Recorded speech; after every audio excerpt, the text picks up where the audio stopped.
As you get sort of on, you begin to think, well, no way to deny it, I'm not in the first half of my life.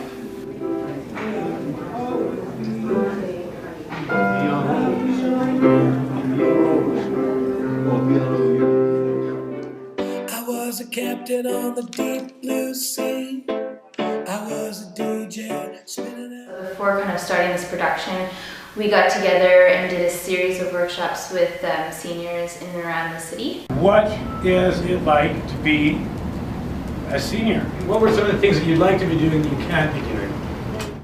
And through those workshops, we were able to get some information about what are some of their concerns, some of their stories, where they've been, some of their concerns about housing, concerns about family-related issues, as well as just you know, the bridging different lives, like where they've come from. A lot of people that we saw were immigrants, so coming from different parts of the world and then coming to Toronto, and then, you know, what it's like to be a senior here in Toronto. I've always been concerned about the warehousing of senior people in our society.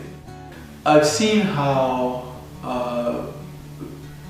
dehumanizing sometimes people can be towards seniors in terms of dismissing their intellect, their creativity.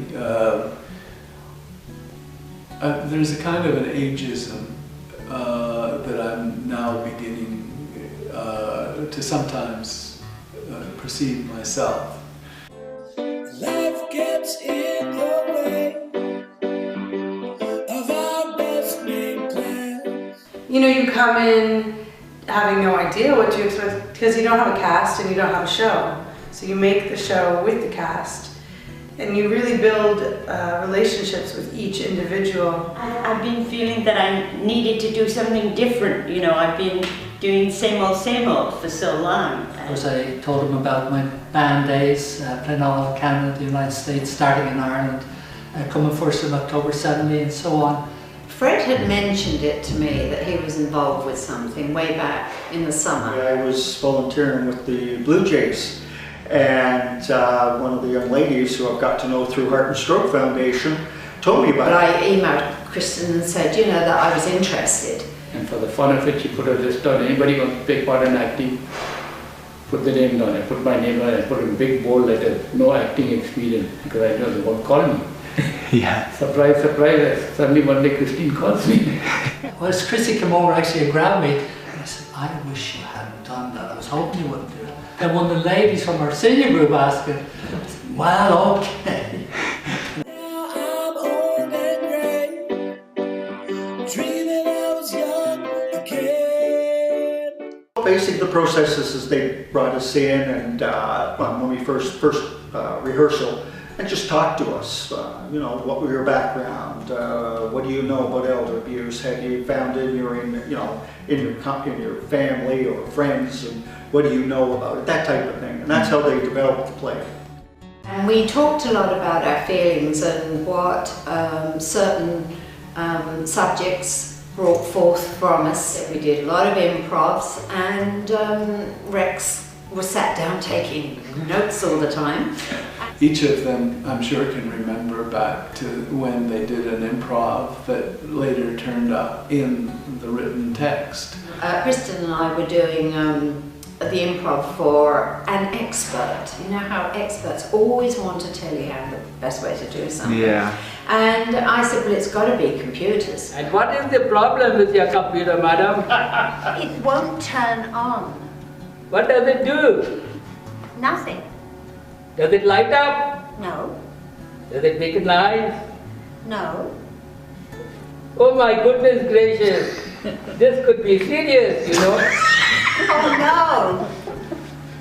And then once they've got the scenes, then they start to block them and fine-tune them and figure out transitions and, I guess, more specifics about the relationships and the characters in each scene. Well, all along I really hadn't got the confidence to think that I could do it, because if somebody had told me what's involved, and I said, no way, but that I could learn, you know, and wonderful help from them all, like Simone and Christine and Sahara and Rex. They're just wonderful. Like, they're so patient and kind and gentle. Like, there's no, gee, I wish they'd get it. Like, I haven't got it yet, but I went over that 20 times. So take another time. Start again. Cool. Wrapped in restless sheets on a weary winter. It's as a songwriter, it's fun to write something for other people to sing and have it work. In this case, I particularly enjoyed the fact that I was writing for people that are much older than I am, and they were able to resonate. I was able to resonate with them, and they were able to resonate with me. Just like the tide of the rain won't stop falling, and the summer wind keeps spinning into snow. I don't know what you want me to do. When Mom died, I asked if you would move in with us, but you said you're fine. I was fine. And I asked you again another time. I know.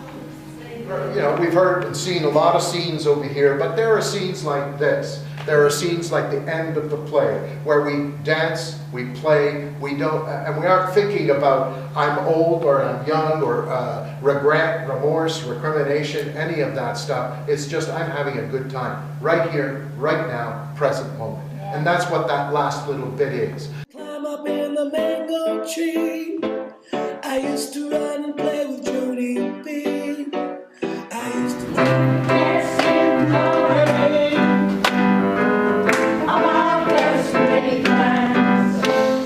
At this point, they have a script that I think they feel ownership in. The ideas came from them. Well, I can only speak from my personal. It is my memories that I am, you know, incorporating into the show. In this case, we actually helped develop the script. We've developed the portion, the entertainment portion, and we're not only developing it, we're actually performing it. So it's like from A to Z, which is completely different. It could be a number of things. A malfunctioning motherboard or your hard drive. My what? Your hard drive. I didn't know I had one. It could be a viral infection. Well, I have been feeling a little under the weather Is your recently. computer? Oh. I don't see why you make such a big deal of this. You Because and Dad could have made the arrangement without me. Yeah, but there's just so much to do. I can't just drop it at the drop of a, leave it at the drop of a hat. And right Just when because you Dad think needs you your need help, it. you're never around to make any decisions. It's a lot of pressure. Pressure, you talk about pressure, you should sit in You the office should come for here one for a day. day or two, why don't you? We play some games with the audience after they've seen the show once, and then try and get them to step up and show us how they would change this to make it more positive. I mean, all of us forget things, but what you just said to me indicates that perhaps we should look into this a little closer and find out if there's any serious situation. But I'm not really that bad, am I? Seniors can't make love no more. Seniors can't make love at all.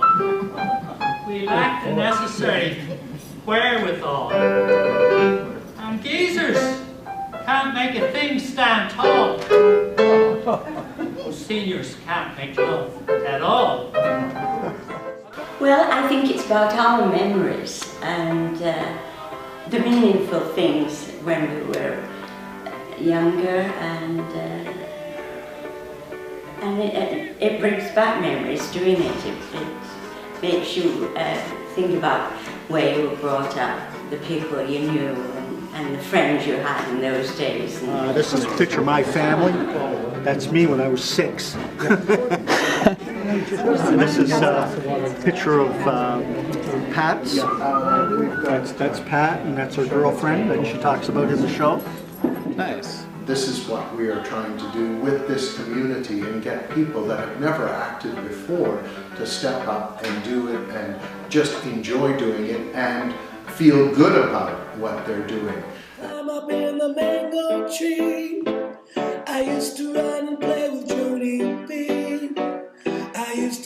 I was up on the stage, playing a role in a no-coward